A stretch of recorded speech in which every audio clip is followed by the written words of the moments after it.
governance for G, risk management for the R, and then compliance for the C. What is cybersecurity? GRC. This is the non-technical part of cybersecurity. It doesn't have to do with technicalities or the um, technical know-hows or the technical jargons. No, this is just the business-facing aspects of cybersecurity. This the legal facing, business continuity just has to do with your maybe your system or your organization being intact when it comes to business management, when it comes to risk management, when it comes to standards and compliance. So governance here simply the there's the governing body for the organization. That's this for governance here. We are talking about is about identifying system, your assets, your networks, and then you as also assess risks or problems that may arise from having such assets. This is where risk management comes to play. Then compliance is that making sure that your settings, your systems, your maybe your processes are always in line with regulatory bodies or with standards.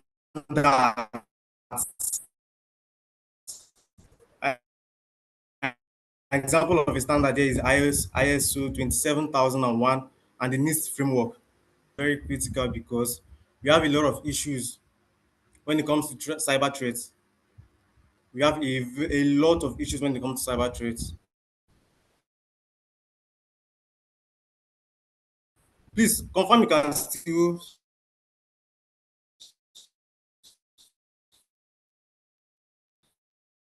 You can see your screen, but just that your voice is not, your voice breaks sometimes. See my screen.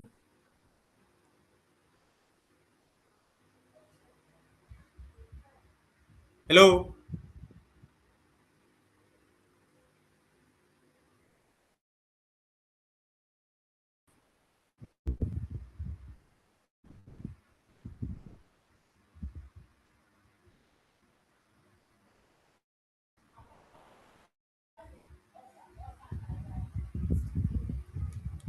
My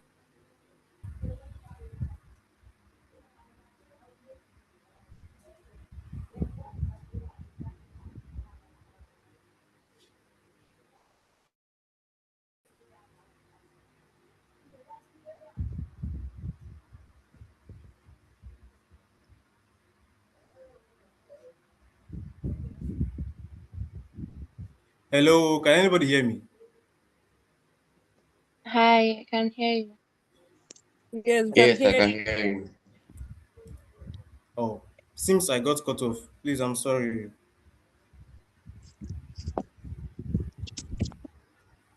Shit. You can still see my screen, right?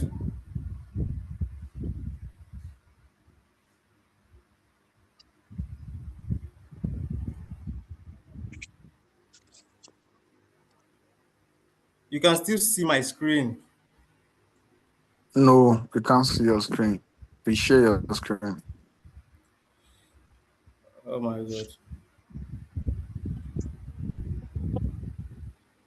Okay, okay, okay. Yes, your screen is visible now. All right. Thank you. So what I was talking about is the importance of GRC to organizations. We know that there are rising threats. We now have AI threats this time around, and if your policies, if your standards, if your rules are not in line with that, you will see that you might have problem in running your business. Remember, this is the non-technical part of cybersecurity, so it involves rules, regulations, policies, and for you to be able to make these rules, regulation, policies, you must always be informed. That's why GRC is very critical. Now, remember we talked about governance, risks, and compliance. For risk management, you can't manage what you don't know. That is, you can't manage what you don't know. So we are going to talking about our assets. You must identify your assets before you identify your risks associated with the assets. For an IT organization or any organization at all, you should know that you are handling user data, financial data, in fact, your authentication systems, any digital infrastructure that should be tagged as your assets. But remember, your assets should not just be um, you should not just guess your assets, you must be able to identify them. It must be existing assets. You shouldn't just guess that, okay, this is what I have, this is what I don't have. You must be able to identify your asset and say, yes, it is actually our assets in our organization. And then when you identify these assets, you must identify certain risks associated with the assets. Remember, you don't just guess, you must identify. If your asset, let's say it's this laptop now is your asset, you must identify the risks associated with using this laptop.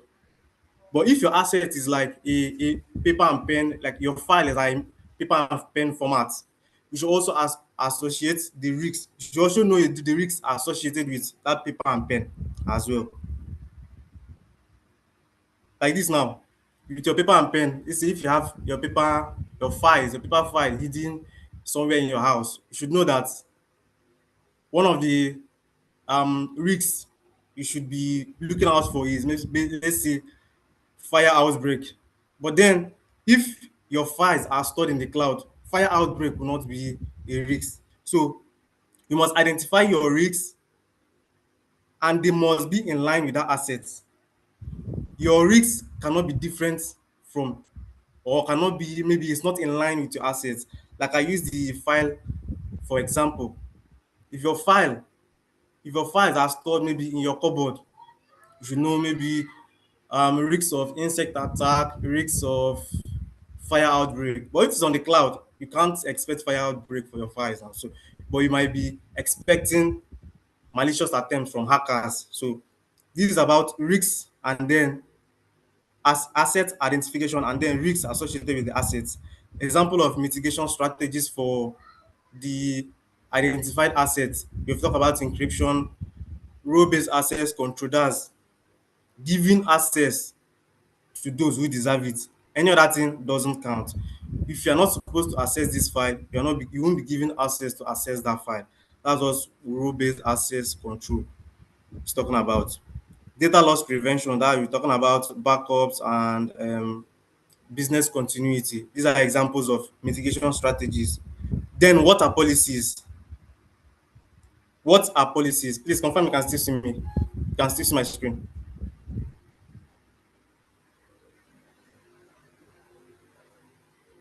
We can. Can you make it a Yes, slideshow so that it's more All visible? right, all right, Ashley, all right. thank you. All right. What are policies? Remember, this GRC framework is the non-technical part of cybersecurity. You are talking about rules, regulations, standards, processes. Just you are just writing and writing and writing. You know technicalities. So policies are formal statements that define organization's process. Just as simple as that. A policy is a formal statement, a formal written statement. It cannot be oral. A formal written statement that defines organization's entire process. But for cybersecurity policies, we should now say that they are written statements that define, let's say, digital processes or IT processes. Remember, when talking about policies, policies is under governance. You can't have governance. Let's remember GRC, governance, risk management, and then compliance. You can't have governance without policy, just like you, having a government without rules and regulation. It wouldn't work. So for the governance, you must make policies. You must make policies to ensure that your organization is still moving forward. Now, examples of cybersecurity policies, access control policy. When talking about access control, you are making policies that state who has access to what. That is like who can access what and when. That is a policy. When you're writing access control policy, you must make sure that you place restrictions on whether physical infrastructure or digital infrastructure. Not everyone should be able to access everything. Then your authentication protocols or your authentication systems. Let's say you are using uh, fingerprint scanner, or you're using key cards for to clock in.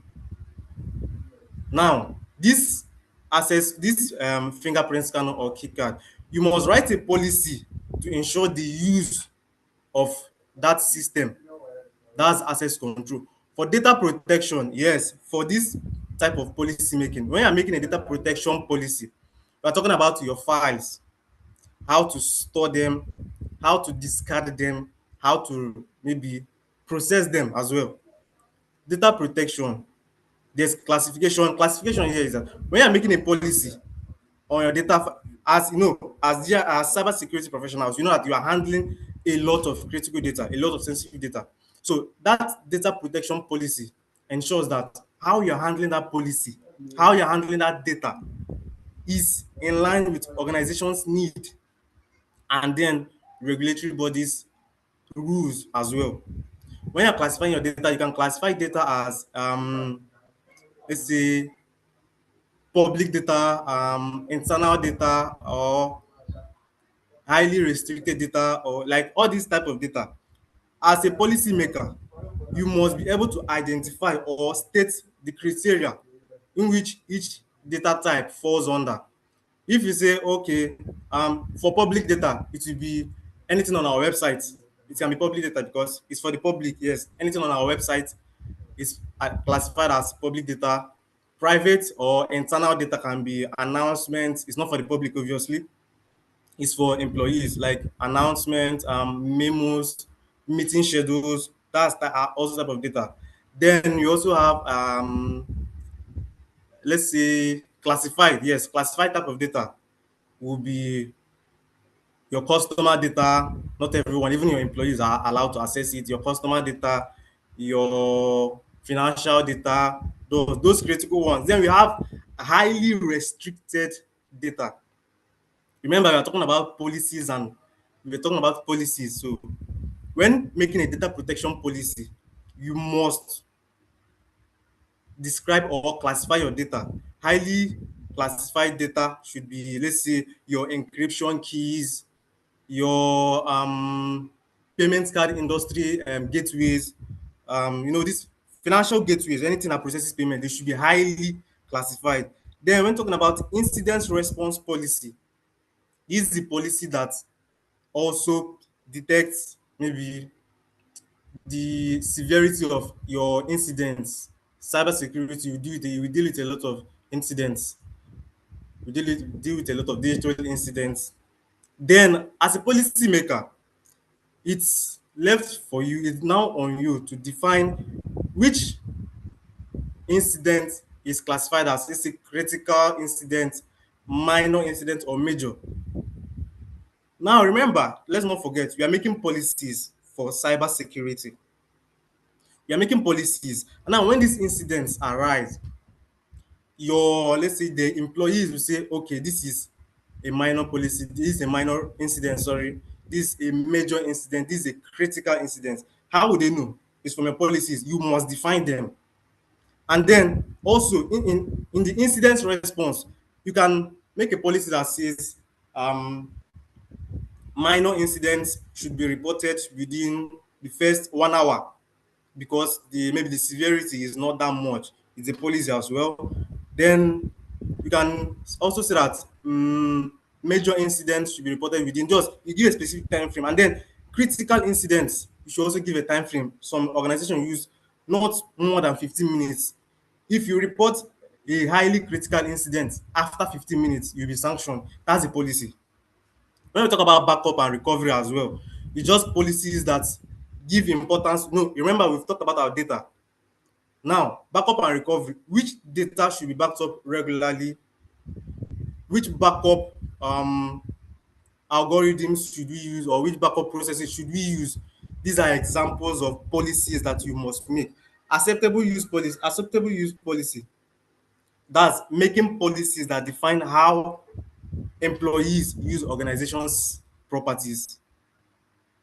For IT industry, maybe you're making a policy that states how employees, let's say we are giving a work system, you must make a policy that states what you should do with that system, what and what you should not do. These are policies when it comes to cybersecurity. An example of acceptable use policy can be your work laptop. You shouldn't use it to play games. Is a policy. You shouldn't use it to. In fact, you can't install custom softwares. It's a policy. So that's examples of cybersecurity policies. Now we are back to governance. Remember, we are talking about governance, risk management, and compliance. We've talked about the risk management, asset identification, and then without all these, we can't have if you don't have a structure to implement all these policies. What's the need? We have the chief executive, chief information security officer. That's the top executives. These people make the rules. They make the rules. IT security team implements the maybe the rules or policies. Compliance officers make sure that everybody is following all these standards to the latest. Then we have auditors. They run like periodic checks on systems to make sure that they are following protocol and they're following standards. Then employees also, they make sure that everyone follows or everyone obeys policies. Cybersecurity is everyone's business, so you can't leave everything to IT team. All employees are expected to participate in cybersecurity awareness. Then enforcement, we've talked about policies, and there's nothing like policy without enforcement. It's just like making rules and regulations without punishment. The first enforcement is continuous monitoring. Yes, you must monitor your systems to make sure that they are up to standard, to find who is defaulting. It can be CCTV cameras, it can be your digital monitoring systems. You install it on your system to find who is faulting. Violation classification, yes, you must classify your offenses. Not all offenses have similar impact, so you must classify them. Which offense is a severe offense, which offense is a minor offense.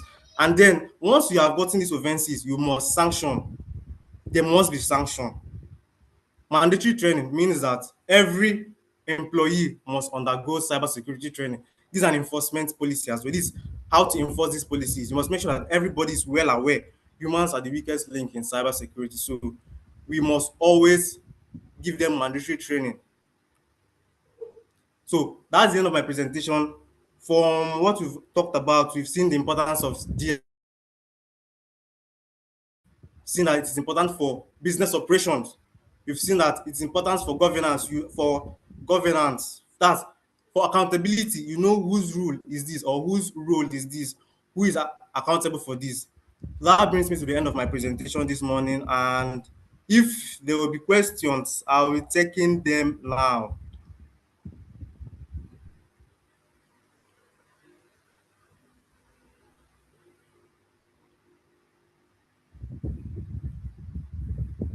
Hello.